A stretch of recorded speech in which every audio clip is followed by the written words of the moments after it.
April 9 നമ്മുടെ election ദിവസം. Voter എന്ന നിലയ്ക്ക് നമുക്ക് കുറേ ടെൻഷൻസൊക്കെ ഉണ്ട്. അവിടെ നമ്മുടെ പേര് വോട്ടേഴ്സ് ലിസ്റ്റ് ഉണ്ടോ, അവിടെ പോയിട്ട് എന്തൊക്കെ കാണിച്ചു കൂട്ടണം, ഇങ്ങനെയുള്ള കുറേ ഡൗട്ടുകൾ. അതിലൊരു ക്ലാരിറ്റി വരുത്താം. ആദ്യമായിട്ട് നിങ്ങൾ ചെക്ക് ചെയ്യേണ്ടത് നിങ്ങളുടെ പേര് വോട്ടേഴ്സ് ലിസ്റ്റ് ഉണ്ടോ എന്നുള്ളതാണ്. അതിന് ഇലക്ഷൻ കമ്മീഷൻ വെബ്സൈറ്റിൽ കയറുക, അവിടുത്തെ ഡീറ്റെയിൽസ് അടിച്ചു കൊടുക്കുക. നിങ്ങളുടെ പോളിംഗ് സ്റ്റേഷൻ ഉൾപ്പെടെ നിങ്ങൾക്ക് അവിടെ ലിസ്റ്റായിട്ട് വരും. ഓക്കെ, അതല്ലെങ്കിൽ നമ്മുടെ BLOമാരോ അല്ലെങ്കിൽ പൊളിറ്റിക്കൽ പാർട്ടിയും തരുന്ന സ്ലിപ്പ് ഉണ്ടല്ലോ, വോട്ടർ സ്ലിപ്പ്, അതിൻ്റെ അകത്ത് നിങ്ങളുടെ പേരുണ്ടെങ്കിലും വോട്ടേഴ്സ് ലിസ്റ്റ് നിങ്ങളുടെ പേരുണ്ടെന്ന് തന്നെയാണ് അർത്ഥം. ഇനി ഇലക്ഷൻ ദിവസം രാവിലെ 7 മണി തൊട്ട് വൈകിട്ട് 6 മണി വരെയാണ് വോട്ട് ചെയ്യാനുള്ള സമയം നിൽക്കുന്നത്. അവിടെ ചെല്ലുമ്പോൾ നിങ്ങൾക്ക് ഉറപ്പായിട്ട് ഒരു ക്യൂ കാണും.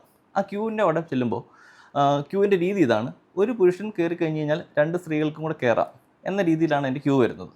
അതുപോലെ തന്നെ വയസ്സായവർക്കും ഭിന്നശേഷിക്കാർക്കൊന്നും ക്യൂവിൻ്റെ ആവശ്യമേ ഇല്ല. അപ്പോൾ ഇതാണ് നിയമം. അതുകൊണ്ട് തന്നെ അനാവശ്യമായ തർക്കങ്ങളൊന്നും അവിടെ ഏർപ്പെടരുത്. ഇനി നിങ്ങൾ പോളിംഗ് സ്റ്റേഷനിലോട്ട് കടക്കുന്നു. സ്റ്റേഷനിലോട്ട് കടന്നു കഴിഞ്ഞാൽ നിങ്ങളുടെ കയ്യിൽ ഒരു ID കാർഡ് എന്തായാലും വേണം. അത് നമ്മുടെ വോട്ടർ ID കാർഡ് തന്നെ ആവാം, അതല്ലെങ്കിൽ ആധാർ ആവാം, ഡ്രൈവിംഗ് ലൈസൻസ് ആവാം, പാസ്പോർട്ട് ആവാം, അതല്ലെങ്കിൽ മറ്റ് സംബന്ധിക്കപ്പെടുന്ന രേഖകളും ആവാം. അതിനുശേഷം നിങ്ങളുടെ പേര് അവിടെ ഉറക്കെ വായിക്കുന്നു. അവിടെ ഒരു ലിസ്റ്റിൽ പേരുണ്ടോ എന്ന് നോക്കുന്നു. അതിനുശേഷം അടുത്ത ഓഫീസർ നിങ്ങളുടെ കയ്യിൽ മഷി പുരട്ടുന്നു. അതിനുശേഷമാണ് നിങ്ങൾ വോട്ടിംഗ് മെഷീനിലോട്ട് ചെല്ലുന്നത്.